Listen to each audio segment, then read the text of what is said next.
கிறிஸ்துவுக்குள் மிகவும் பிரியமான தெய்வ பிள்ளைகளை, ஆசீர்வாதமான குடும்பம் இந்த நிகழ்ச்சியின் மூலம் உங்களை சந்திப்பதில் என் இருதயம் கர்த்தருக்குள் மிகுந்த மகிழ்ச்சி அடைகிறது.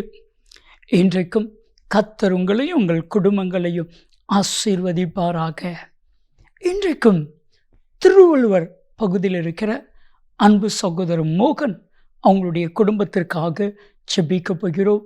அவங்க ஜெபிக்கும்படி கேட்டுக்கொண்ட ஒரு மிக முக்கியமான ஜெப விண்ணப்பம், என்னுடைய மகன் ஜான் திருமணம் நடைபெற வேண்டும், திருமண காரியத்தை கர்த்தர் வாய்க்க வேண்டும். பிரியமானவர்களே, கர்த்தர் திருமண காரியத்தை வாய்க்க பண்ணுவார். ஒருவேளை இதை பார்த்து கொண்டிருக்கிற உங்களுடைய பிள்ளைகளுக்கு மகளுக்காக திருமண காரியத்திற்காக நீங்கள் ஜெபிக்கிறவர்களாக இருப்பீர்களானால் உங்களுடைய பிள்ளைகளுடைய காரியத்தையும் கர்த்தர் செய்வார். மத்தேயு 15:28 சொல்லுகிறது, நீ விரும்பினபடி உன் மகளுக்கு ஆக கடவது. தாயை பார்த்து சொன்ன வார்த்தையை இன்றைக்கு உங்கள் ஒவ்வொருவரையும் பார்த்து கர்த்தர் சொல்லுகிறார். ஜெபிக்கலாமா? அன்பின் தகப்பனே, திருவள்ளுவர் மாவட்டத்திலிருந்து அன்பு சகோதரர் மோகன் அவங்க கேட்டுக்கொண்ட ஜெப விண்ணப்பத்திற்கு நாங்கள் எல்லாரும் இணைந்து ஜெபிக்கிறோம். மகன் ஜானுக்கு திருமண காரியத்தை வாய்க்க பண்ணுவீராக. நீ எப்படி செய்கிறதற்காய் நன்றி. யாரெல்லாம் என்னுடைய மகளுக்கும் திருமண காரியத்தை கர்த்தர் வாய்க்க பண்ண வேண்டும் என்று சொல்லி விரும்பி ஜெபித்து கொண்டிருக்கிறார்களோ அத்தனை பேருடைய விண்ணப்பத்திற்கும் கர்த்தர் 2 கொரிந்தியர் 1:20 ஆமென் என்று பதிலை கொடுப்பீராக. அப்படி செய்கிறதற்காய் நன்றி. நீங்க பேசுங்க, நாங்க கேட்கிறோம். இயேசு கிறிஸ்துவின் நாமத்தில் ஜெபிக்கிறோம் ஜீவனுள்ள பிதாவே, ஆமென். கிறிஸ்துவுக்குள் மிகவும் பிரியமான தெய்வ பிள்ளைகளே, ஆசீர்வாதமான குடும்பம் இந்த நிகழ்ச்சியின் மூலம் உங்களை சந்திப்பதில் என் இருதயம் கர்த்தருக்குள் மிகுந்த மகிழ்ச்சி அடைகிறது. இன்றைக்கும் ஆசீர்வாதமான குடும்பம் இந்த நிகழ்ச்சிக்காக ஆண்டவருடைய பாதத்தில் காத்திருந்த பொழுது கர்த்தர் சொன்ன கர்த்தருடைய வார்த்தை, என் கிருபை உனக்கு போதும். பிரியமானவர்களே, என் கிருபை உனக்கு போதும் என்கிற வார்த்தை அநேக ஜெப விண்ணப்பங்களுக்குரிய பதில். இதுதான் பதில். ஒருவேளை நீங்கள் ஜெபிக்கிறவங்களா இருப்பீர்கள், ஆனால் உங்களுக்கு கர்த்தர் ஒரு பதிலை கொடுக்கிறார். என் கிருபை உனக்கு போதும். 2 கொரிந்தியர் 12 7, 8, 9 வசனத்தை வாசித்து பாருங்க. அப்போஸ்தலனாகிய பவுல் சொல்லுகிறான், ஆண்டவரே, என் சரத்தில் என் மாம்சத்தில் இருக்கிற முள் என்னை விட்டு நீங்கும்படி, நான் என்னை உயர்த்தாதபடிக்கு என்னை குட்டுகிற சாத்தான் என்னை பலவீனப்படுத்துகிறான். இந்த முள் என்னை விட்டு நீங்கும்படி எனக்காக உதவி செய்யும் என்று சொல்லி பவுலாகிய நான் 3 முறை வேண்டிக் கொண்டேன். ஆனால் அதற்குரிய பதில் என்ன தெரியுமா? என் கிருபை உனக்கு போதும். என் அன்பு தெய்வ பிள்ளைகளே, இன்றைக்கு உங்கள் ஒவ்வொருவரையும் பார்த்து கர்த்தர் சொல்கிறாரு, என் கிருபை உனக்கு போதும்னு சொல்கிறாரு. இன்றைக்கி நீங்களும் நானும் சொல்ல வேண்டிய ஒரு வார்த்தை என்ன தெரியுமா? ஆண்டவரே, உங்கள் கிருபை மட்டும் எனக்கு போதுப்பா. உங்கள் கிருபை மட்டும் எனக்கு தாங்க. ஏன் தெரியுமா? உங்களை உயர்த்துகிற கிருபை, உங்களை நடத்துகிற கிருபை, உங்களை ஆசீர்வதிக்கிற கிருபை, உங்களை மேன்மைப்படுத்துகிற கிருபை, உங்களை நன்மையினால் நிரப்புகிற கிருபை. ஒரு மனுஷனுக்கு கர்த்தர் கிருபை அழிச்சிட்டாருன்னா அந்த மனுஷனை போல ஆசீர்வாதமான மனுஷன் இந்த உலகத்தில் ஒரு மனிதனும் இருக்க முடியாது. அவ்வளவு கிருபை தான் மேலானது. இன்னைக்கு ஆண்டவரிடத்தில் சொல்லுங்க, ஆண்டவரே, எனக்கு இதெல்லாம் வேண்டாம், எனக்கு கிருபையை தாங்க. கிருபை வந்துட்டனாலே ஆசீர்வாதம் வந்துடும். கிருபையினாலே நீங்கள் ஆசீர்வதிக்கப்பட்டீர்கள். இது உங்களால் உண்டானதல்ல, இது தேவனுடைய கிருபை. கிருபை வந்துச்சுன்னா ஆட்டோமேட்டிக்காக உயர்வு வந்துடும். கிருபை வந்துச்சுன்னா ஆட்டோமேட்டிக்காக உங்கள் காரியம் எல்லாம் கைகூட ஆரம்பித்து விடும். அப்போ ஒவ்வொரு கொஸ்டினையும் ஒவ்வொரு விண்ணப்பத்தையும் நாங்கள் கேட்குறதுக்கு பதிலாக, ஆண்டவரே உங்கள் கிருபை மட்டும் எனக்கு தாங்க ஆண்டவரே. மோசே சொல்லுகிறான், உமது அடியானுக்கு உம்முடைய கண்களிலே கிருபை கிடைப்பதாக. யாத்ராகமம் 33, 12, 13 வசனங்களை வாசித்து பாருங்க. யாத்ராகமம் 33, 16, 17 வசனங்களை வாசித்து பாருங்க. யாத்ராகமம் 33, 19 வாசித்து பாருங்க.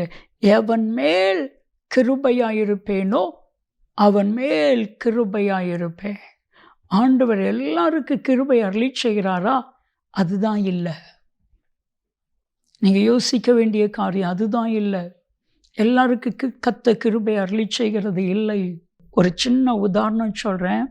ரோமர் 9வது அதிகாரம் 10 - 15 வரைக்கும் நீங்கள் வாஸ்து பார்த்தீங்கன்னா மிக அழகாக புரியும். இப்போ ரெபேக்காள் கர்ப்பவதியாக இருக்கிறாள். அவளுடைய வயிற்றுக்குள் 2 பிள்ளைகள் இருக்கிறது. இப்போ அந்த பிள்ளைகள் நல்வினையும் தீவினையும் ஒன்றும் செய்யலை, நல்லது கெட்டது ஒன்றும் செய்யலை. ஆனால் அப்போ ஆண்டவர் சொல்றாரு, மூத்தவன் இளையவனுக்கு ஊழியம் செய்வான். இளையவனை கத்த நேசித்து மூத்தவனை கத்த வெறுத்தேன், யாக்கோப்பை சிநேகித்து ஏசாவை வெறுத்தேன் என்று எழுதியிருக்கிறது. நாம் என்ன சொல்லுவோம்? இந்த வசனம் சொல்லுகிறது, நாம் என்ன சொல்லுவோம்? தேவனிடத்தில் அநீதி ஒன்று என்று சொல்லலாமா? கேள்வி கேட்கிறது வசனம். தேவனிடத்தில் அநீதி ஒன்று என்று சொல்லலாமா? யோசித்து பாருங்க. ஒரு தாய் தன்னுடைய பெற்ற 2 பிள்ளைகளை ஒரு பிள்ளைக்கு ஒரு மாதிரி இன்னொரு பிள்ளைக்கு ஒரு மாதிரி வளர்ப்பாளா? தகப்பன் ஒரு பிள்ளையை நேசித்து ஒரு பிள்ளையை வெறுப்பானா? இங்க ஒரு பிள்ளையை கத்த நேசித்து ஒரு பிள்ளையை கத்த வெறுத்தேன் என்று சொல்லுகிறா. தேவனிடத்தில் அநீதி ஒன்று என்று சொல்லலாமா? வசனம் சொல்லுகிறது, சொல்லக்கூடாதே. காரணம் என்ன? அவர் மோசேயை பார்த்து, எவன் மேல் கிருபையாய் இருக்க சித்தமாயிருப்பேனோ அவன் மேல் கிருபையாயிருப்பேன். இவ்வளவு தாங்க. இப்போ ஆண்டவரிடத்தில் கேளுங்க, எனக்கு கிருபையை தாங்க ஆண்டவரே. நீங்கள் ஆண்டவரிடத்தில் கேட்க வேண்டிய மிக மிக முக்கியமான ஒரு காரியம் கிருபை. எனக்கு தெரியும், எனக்கு தெரிஞ்சு நிறையவே ரொம்ப வருஷத்துக்கு முன்னாடி கிருபையை பெற்றிருப்பாங்க. அந்த கிருபையை வச்சுக்கிட்டே ஓட்டிக்கிட்டு இருப்பாங்க. இல்லை, பழைய கிருபை வேண்டாம். புலம்பல் 3:23 சொல்லுகிறது, அவைகள் காலைதோறும் புதியவைகள். அவருடைய கிருபை காலைதோறும் புதியவைகள். ஒவ்வொரு நாளும் கேளுங்க, ஆண்டவரே இன்னைக்கு எனக்கு புது கிருபையை தாங்க, சோதனையை ஜெயிக்கக்கூடிய கிருபையை தாங்க, இன்னைக்கு என் தொழிலை செய்யக்கூடிய, இன்னைக்கு என் வேலைகளை செய்யக்கூடிய கிருபையை தாங்க, இன்றைக்கு என் குடும்பத்தை ஆசீர்வதிக்கிற கிருபை, பாதுகாக்கிற கிருபை, வழி நடத்துகிற கிருபை, உயர்த்துகிற கிருபை, மேன்மைப்படுத்துகிற கிருபை என் மேலே, என் பிள்ளைகள் மேலே, என் குடும்பத்தில் மேலே இறங்கட்டும். ஒவ்வொரு நாளும் புதிய புதிய கிருபைகளை கத்தர் கொடுக்கிற தேவன். கேளுங்க, அவர் கொடுப்பா. லூக்கா 18வது அதிகாரம் 10 - 14 வரைக்கும் வாசித்து பாருங்க. 2 மனிதன் ஜெபிக்கிறதற்காக ஆலயத்திற்கு செல்கிறாங்க. ஒருத்தன் போய் உள்ளே போயிட்டான். அவன் சொல்கிறான், ஆண்டவரே பின்னாடி வெளியே நிற்கிறானே அந்த ஆயக்காரனை போல நான் இராததற்காக உமக்கு நன்றி. வாரத்தில் 2 முறை உபவாசிக்கிறேன் ஆண்டவரே, தசம பாகமெல்லாம் கொடுக்கிறேன். மற்ற பஸ்ஸாரக்காரர்களைப் போல, மற்ற பாவிகளைப் போல நான் இராததற்காக உமக்கு நன்றி. என்னுடைய ஜெபம் எப்படி இருக்குது? ஆனால் வெளியே வானத்திற்கு நேராக கண்களை ஏறெடுக்க துணியாமல் மார்பில் அடித்து கொண்டு, என்மேல் கிருபையாயிரும், என்மேல் கிருபையாயிரும், வெளியவே சுமந்து விட்டா. சர்வ வல்லமையுள்ள தேவன் ஆலயத்துக்குள்ளேருந்து வெளியவே வந்து விட்டா. ஆலயத்துக்குள்ள உள்ளே இருக்கிறவன அவன் அல்ல, இவனே நீதிமானாக்கப்பட்டவனாய் சென்றான் என்று சொன்னா. இன்னைக்கு ஆண்டவரிடத்துல கேளுங்க, கிருபை. ஆண்டவரே உங்க கிருபை மட்டும் போதும். கேட்பீங்களா? அன்பின் தகப்பனே, உங்க கிருபை, உங்க கிருபை உயர்த்துகிற கிருபை, மேன்மைப்படுத்துகிற கிருபை, ஆசீர்வதிக்கிற கிருபை, பாதுகாக்கிற கிருபை, வழி நடத்துகிற கிருபை. ஆண்டவரே ஒவ்வொரு காரியத்தையும் வாய்க்க பண்ணுகிற உங்க கிருபை. கிருபையினால் விசுவாசத்தை கொண்டு ரட்சிக்கப்பட்டீர்கள். இது உங்களால் உண்டானது அல்ல, தேவனுடைய கிருபை. யார் யாரெல்லாம் உங்க கிருபை மட்டும் போதுன்னு கேட்குறாங்களோ அத்தனை பேருக்கு கிருபை அருளி செய்திருங்க. இயேசு கிறிஸ்துவின் நாமத்தில் ஜெபிக்கிறோம் ஜீவனுள்ள பிதாவே, ஆமென், ஆமென். கிருபை பெற்றவர்களே, நீங்கள் பாக்கியவான்கள், பாக்கியவதிகள். நன்மையும் கிருபையும் ஆசீர்வாதங்களும் நிச்சயமாக உங்களை தொடரும். ஆமென், ஆமென்.